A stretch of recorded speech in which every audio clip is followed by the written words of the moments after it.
विरोध करना बुरा नहीं, विरोध होना ही चाहिए, लेकिन विरोध में हिंसा कहीं भी नहीं होनी चाहिए। युवा मतलब होता है विद्रोही, क्रांतिकारी। उसको कहां नौकरी वोकरी के लिए रोएगा, वो नहीं मिलेगी, छीन लेंगे। किसी भी देश को बर्बाद करना हो ना, उसके युवा को बिगाड़ दो। किसी भी परिवार को बर्बाद करना हो, किसी भी परिवार को बर्बाद करना हो, उसके घर के बच्चों को बिगाड़ दो। किसी भी देश को बर्बाद करना हो, उसके युवाओं को बर्बाद कर दो।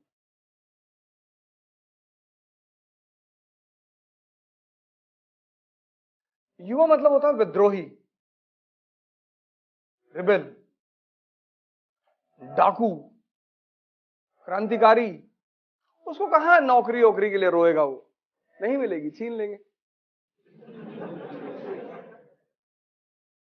10 लाख लड़के वे पार्लियामेंट पहुंच जाएं आज, कितने लोग बैठे? 542 बस। 10 लाख लड़के, 10 तो 1789 हो जाएगा। डेमोक्रेसी में, प्रजातंत्र में विरोध करना चाहिए, लेकिन विरोध में हिंसा कहीं भी नहीं होनी चाहिए। अगर विरोध में हिंसा शामिल है तब वो विरोध नहीं है। डेमोक्रेसी बहुत प्यारी चीज है, विरोध करना चाहिए, काली पट्टी बांध के शांतिपूर्वक। 700 किलोमीटर मैंने साइकिल यात्रा की थी, किसी ने मुझे ना रोका ना मारा।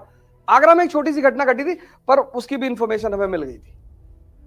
मैं जिस शहर से निकलता था, ऊपर वाले का आशीर्वाद था, डिपार्टमेंट खुद ही बता देता कि सर इधर समझ जाइए, इधर से चले, ठीक है। इसीलिए मैंने उसको सत्याग्रह का नाम दिया था, और मैंने हर आदमी को वार्न किया था कि अगर किसी ने मेरे ग्रुप में बदतमीजी की, और ज्यादा लोग मुझे चाहिए नहीं थे, तो विरोध करो, एकदम करो। विरोध के लिए मना नहीं है, लेकिन भैया आपके टैक्स की पैसे का वो है, रेलवे जो चल रही वो आपके पैसे की है, उसे क्यों जला रहे हो?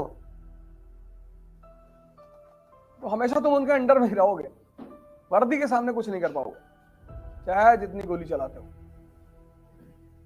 वर्दी पे हाथ रख दिया मतलब गवर्नमेंट ऑफ इंडिया पे हाथ रख दिया। किसी कांस्टेबल को, पुलिस वाले को, कोई अपराधी चाहे जितना बड़ा अपराधी हो, उसने तो मारते हुए लाते हैं पुलिस वाले, तो कोई भी हो। क्योंकि अगर तुमने वर्दी पे हाथ रख दिया तो तुम वर्दी पे हाथ नहीं रख रहे हो, तुम गवर्नमेंट ऑफ इंडिया पे हाथ रख रहे हो, जिसके पास न्यूक्लियर बम है।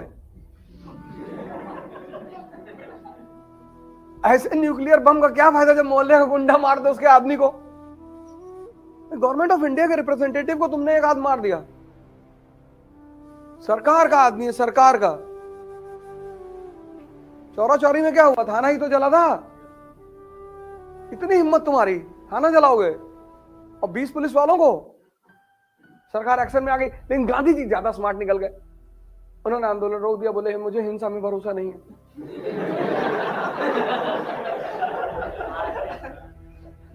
अंग्रेजों ने कहा 1 हफ्ते भरोसा रख लो, बोले है ही नहीं।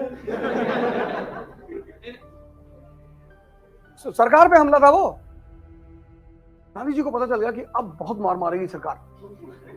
एक एक आदमी को घर से निकाल के कि भैया हम नहीं थे। अरे तुम थे या नहीं थे? तो देखे ना लड़कों को जो मारे गए, कैसे रो रहे थे लड़के। मूवमेंट चलाना आसान नहीं है, मतलब चलाना आसान है, उसको संभालना।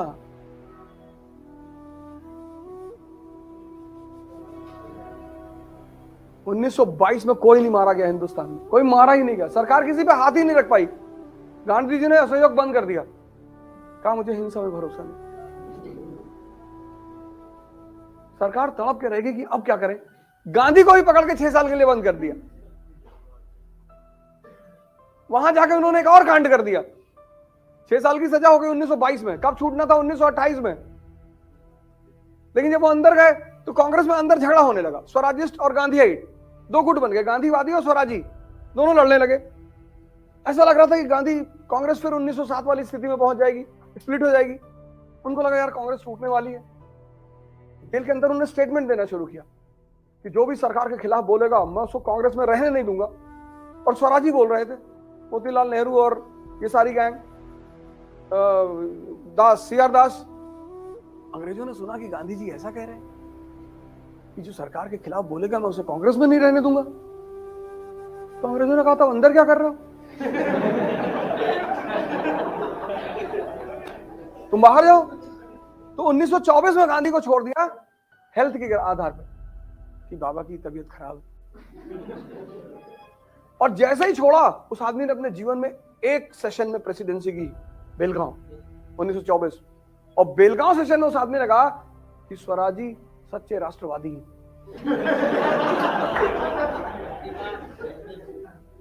अंग्रेजों ने कहा तुम जेल में कुछ और कह रहे थे? बोले शाम को कहा होगा। सूरज अस्त पावा मस्त। अब रात में कोई बात निकल गई होगी।